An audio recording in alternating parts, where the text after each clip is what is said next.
আবার আল্লাহ বললেন কাফেররা কি দেখে না আকাশ জমিন সব একসাথে ছিল, মহাবিস্ফোরণের মধ্য দিয়ে আমি মহাবিশ্ব তৈরি করেছি। এই বিস্ফোরণটার নাম কি বলতো? Big bang. মাশাআল্লাহ, কেমন শ্রোতা দেখছেন? সায়েন্সের সবকিছু নিয়ে বসছে আজকে। Big bang.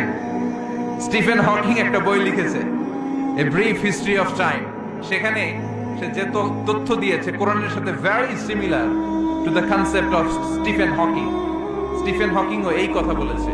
সে বলেছে মহাবিশ্ব সৃষ্টির আগে সবকিছু একটা অণুর ভেতরে ছিল, হাই সিঙ্গুলারিটি, সবকিছু এক জায়গায় ছিল। ফাফাতাহনাহুমা, এক বিশাল আওয়াজের মাধ্যমে এক বিস্ফোরণে মহাবিশ্ব সৃষ্টি হলো। ওই আওয়াজটার নাম ছিল কুন। আওয়াজটার নাম ছিল কি? ইন্নামা আমরুহু ইযা আরাদা শাইআন আন ইয়াকুলা লাহু কুন ফায়াকুন। আমরা বাংলায় বলি না কুন ফায়াকুন? কুন ফায়াকুনের মালিক কে? তিনি বলতে দেরি হতে দেরি হয়, কুন হও, হয়ে যায়।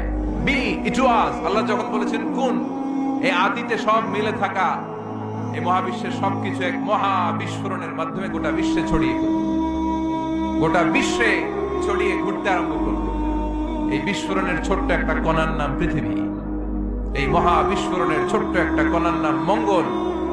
এই মহা বিস্ফোরণের ছোট্ট একটা কণার নাম বৃহস্পতি। এই মহা বিস্ফোরণের ছোট্ট একটা কণার নাম সূর্য। এরকম কত হাজার অযুত লক্ষ নিযুত কোটি কণা বড় বড় তারকা রূপে মহাবিশ্বে ঘুরে বেড়াচ্ছে। আল্লাহ ছাড়া এর খবর কেউ রাখে না। এগুলো যে কত বিশাল, এগুলো নিয়ে আমাদের চিন্তা করা দরকার। আমরা মনে করি আমি মনে হয় বড়, আমার যে ক্ষমতা তোর কেউ নাই, আমি দাপটওয়ালা, আমার এলাকা এটা আমার, খালি আমার কয়, আছে না নাই? তোর কি বেটা? কিসের মালিক তুই? সবকিছুর মালিক কে? পরের জায়গা পরের বাড়ি ঘর বাঁধিয়ায় আমি রই, আমি তো সেই ঘরের মালিক নই। পরের জায়গা পরের বাড়ি ঘর বাঁধিয়ায় আমি রই, আমি তো সেই ঘরের মালিক নই। ঠিক কিনা?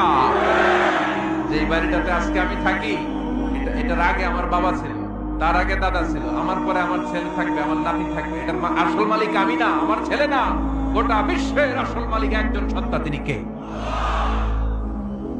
এজন্য সব আমার এরকম দাপটওয়ালা কথা যেন আমরা না বলি। অহংকারীদেরকে আল্লাহ পছন্দ করে, বিনয়ীদের মর্যাদা আরশ পর্যন্ত নিয়ে যায় কে? মান তাওয়াদা লিল্লাহি ইল্লা রাফাআহু আল্লাহ। যে নিচের দিকে নামতে চায় আল্লাহ ওরে টাইনা উঠায়, আর যে লাফায় লাফায় ওঠে থাপ্পড় মেরে আল্লাহ এত নিচে নিবে পৃথিবীর কেউ কল্পনা করতে পারবে না। ওই শয়তানের চেয়ে নিচে চলে যায়। চিল্লায় বলে ঠিক কিনা? এজন্য অহংকার যেন আমরা না করি, দাম্ভিকতা যেন না দেখি। আমরা যেন একটু চিন্তা করি, এই যে বিস্ফোরণের মাধ্যমে গোটা বিশ্ব সৃষ্টি হলো, এটার তুলনায় কত ছোট্ট আমি, কত ক্ষুদ্র আমি। আমরা আজকে এই প্যান্ডেলে মাতোয়াইলে বসে আছি, তাই না? মাতোয়াইল তো ইউনিয়ন নাকি? কোন থানায় পড়ছে? সিটি কর্পোরেশন হয়ে গেছে। থানার নাম যাত্রাবাড়ি। যাত্রাবাড়ি হচ্ছে ঢাকার একটা থানা। ঢাকায় মোট কয় থানা? কয়টা? 19টা থানা, কম বেশি হবে। তো এই 19টা থানার মধ্য থেকে 53টা, আচ্ছা যাই হোক, এতগুলো থানার মধ্য থেকে যাত্রাবাড়ি একটা থানা। এই যাত্রাবাড়ির মধ্যে এটা একটা ইউনিয়ন। এই প্যান্ডেলটাই কি মাতোয়াইল ইউনিয়ন? আরো আছে না নাই? কত ছোট্ট একটা জায়গায় বসে আছে। আর যাত্রাবাড়ি হচ্ছে ঢাকার একটা থানা। ঢাকা হচ্ছে আমাদের 64 জেলার একটা জেলা। এই 64 জেলা নিয়ে আমাদের বাংলাদেশ পৃথিবীর সবচেয়ে বড় একটা দেশ। কি বলেন? কত ছোট জানেন? ওয়ার্ল্ড ম্যাপে আমাদের বাংলাদেশ লেখার জায়গাটাও নেই। BA পরে ইন্ডিয়ার উপরে, NG পরে বাংলাদেশের উপরে, LADES আবার ইন্ডিয়ার উপরে। এত ছোট। আমাদের প্রতিবেশী দেশ ভারত আমাদের চেয়ে অনেক গুণ বড়। রাশিয়া প্রায় 100 গুণ বড়। তাহলে কত বড় বড় দেশ আছে? এরকম 200টা দেশ নিয়ে আমাদের এই বসুন্ধরা, আমাদের এই পৃথিবী।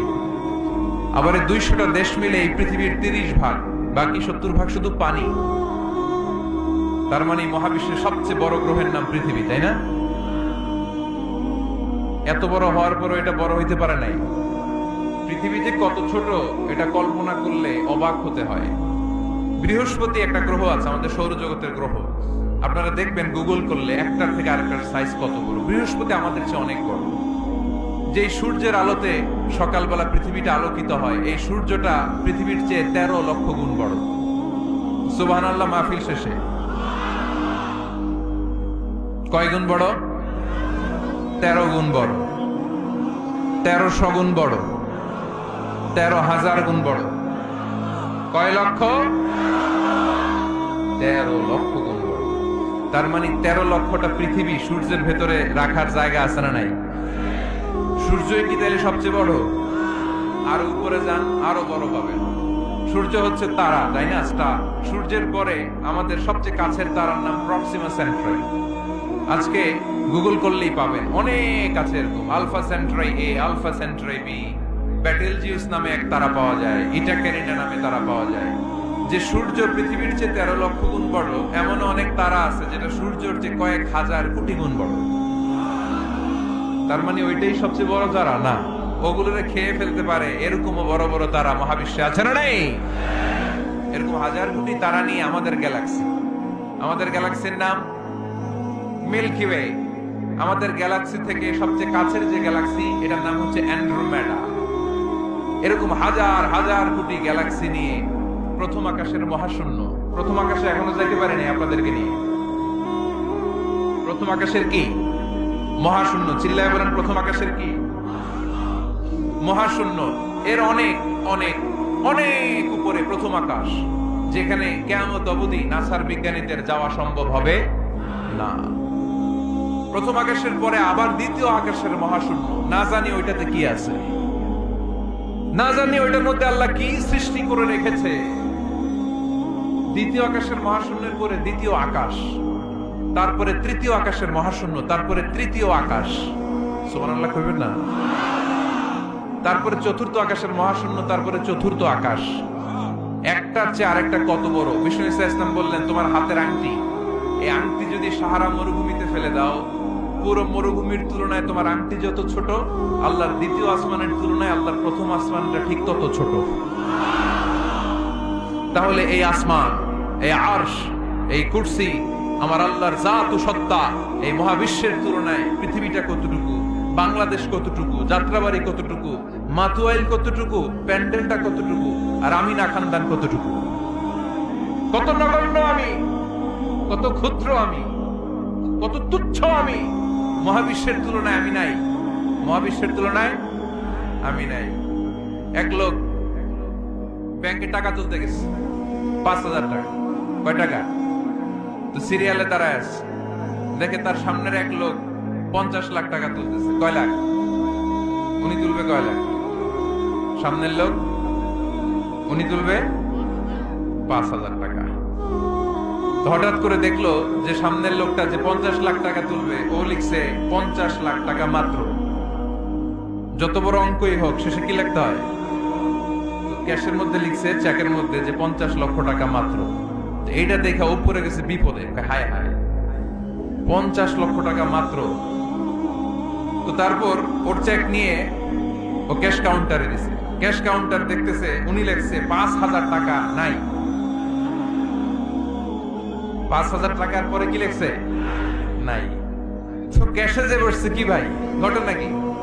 এত এত ক্লায়েন্টের সাথে ফিনান্সিয়াল ট্রানজাকশন হ্যান্ডেল করি, আমার জীবনে কাউরে তো টাকার সংখ্যার পরে নাই লিখতে দেখি নাই।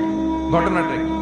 তো সে বলতে শুরু করলো, ভাই আমার আগে দেখলাম একজন 50 লাখ টাকা তুলছে, তো 50 লাখ টাকা যদি মাত্র হয়, আমার 5,000 তো নাই। এই যে মহাবিশ্বের বর্ণনা তোমাদেরকে শোনালাম, এগুলো যদি চিন্তা করি, আমি আছি? আমি নাই, কিছুই না। আমি কত তুচ্ছ, আমি কত নগণ্য। আমি এই মহাবিশ্বকে মহা বিস্ফোরণের মাধ্যমে তৈরি করেছে কে? আবার আল্লাহ বললেন, ওয়াস-সামাআ বানাইনাহা বিআইদিন ওয়া ইন্না লামুসিউন। বিস্ফোরণের মাধ্যমে শুধু আকাশ সৃষ্টি করে আমি বসে থাকি নাই, এই আকাশ জমিনকে আমি আল্লাহ প্রতিনিয়ত প্রশস্ত করে দিচ্ছি। এই মহাবিশ্ব প্রশস্ত হচ্ছে, ইটস অ্যাক্সেলারেটিং। অলওয়েজ অ্যাক্সেলারেটিং, প্রশস্ত হচ্ছে, এক্সপান্ড হচ্ছে, অ্যাক্সেলারেট হচ্ছে। এটা কোরআনের কথা। কিসের কথা? 1988 সালে ঠিক কাটায় কাটায় আজ থেকে 20 বছর আগে সুপারনোভা কসমোলজি প্রজেক্ট নামে একটা প্রজেক্ট করে তারাও গবেষণা করে পেয়েছে যে মহাবিশ্ব স্থির নেই, এটা ঘোরার পাশাপাশি অ্যাক্সেলারেট হচ্ছে। চিল্লায় পড়তে হবে আল্লাহু আকবার। তার মানে কোরআনে যে তথ্য উপাত্ত আল্লাহ দিয়েছেন বিজ্ঞানের সাথে, এগুলোর সাদৃশ্য আছে না নাই? আবার আল্লাহ কসম কেটে বললেন ফালা উকসিমু বিমাওয়াকি'ন নুজুমি ওয়া ইন্নাহু লাকসামুন লাউ তা'লামুনা আযীম।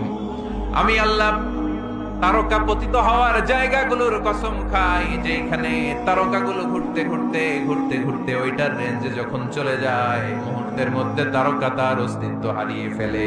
সুবহানাল্লাহ। তারকা পতিত হওয়ার জায়গাগুলোর শপথ করলেন কে? এটাকে কোরআন বলেছে মাওয়াকিউন নুজুম। নাজমুন মানে তারা, যেখানে তারা তার অস্তিত্ব হারায়। কোরআন বলেছে মাওয়াকিউন নুজুম, কিন্তু বিজ্ঞান এটার নাম দিয়েছে ব্ল্যাক হোল। বিজ্ঞান এটার নাম দিয়েছে কি? Black hole. তারা ঘুরতে ঘুরতে এই ব্ল্যাক হোলের রেঞ্জের মধ্যে যদি চলে আসে মুহূর্তের মধ্যে এই তারাগুলো নিঃশেষ হয়ে যায়। সায়েন্স এটার নাম দিয়েছে ব্ল্যাক হোল। ব্ল্যাক হোল মহাবিশ্বের এমন ভয়ঙ্কর একটা বিষয়, এই ব্ল্যাক হোলের রেঞ্জের মধ্যে যদি কোনো তারা সূর্যের চেয়েও 1000 কোটি গুণ বড় সাইজের তারা ঘুরতে ঘুরতে ঘুরতে ব্ল্যাক হোলের সামনে আসে, বাচ্চার মুখে হাওয়াই মিঠাই দিলে যেমনি হাওয়াই মিঠাই মুহূর্তেই নাই, ওই তারাও মুহূর্তেই নাই। সুবহানাল্লাহ। তার মানে কোরআন বলেছে মাওয়াকিউন নুজুম, সায়েন্স বলেছে ব্ল্যাক হোল। দুটার মধ্যে মিল আছে না নাই? তাহলে কসমোলজি নিয়ে কথা এখানেই শেষ করি। সৃষ্টিতত্ত্বে আমরা যা পেলাম, বিস্ফোরণে সৃষ্টি হয়েছে। কোরআন বলেছে ফাতাকনাহুমা, সায়েন্স বলেছে বিগ ব্যাং থিওরি। কোরআন বলেছে মুসিউন, যেটা অ্যাক্সেলারেট হচ্ছে, সায়েন্স এটার নাম দিয়েছে সুপারনোভা কসমোলজি প্রজেক্ট। কোরআন নাম দিয়েছে মাওয়াকিউন নুজুম, সায়েন্স বলেছে ব্ল্যাক হোল। প্রতিটা জায়গায় কোরআনের সাথে সায়েন্সের মিল আছে না নাই?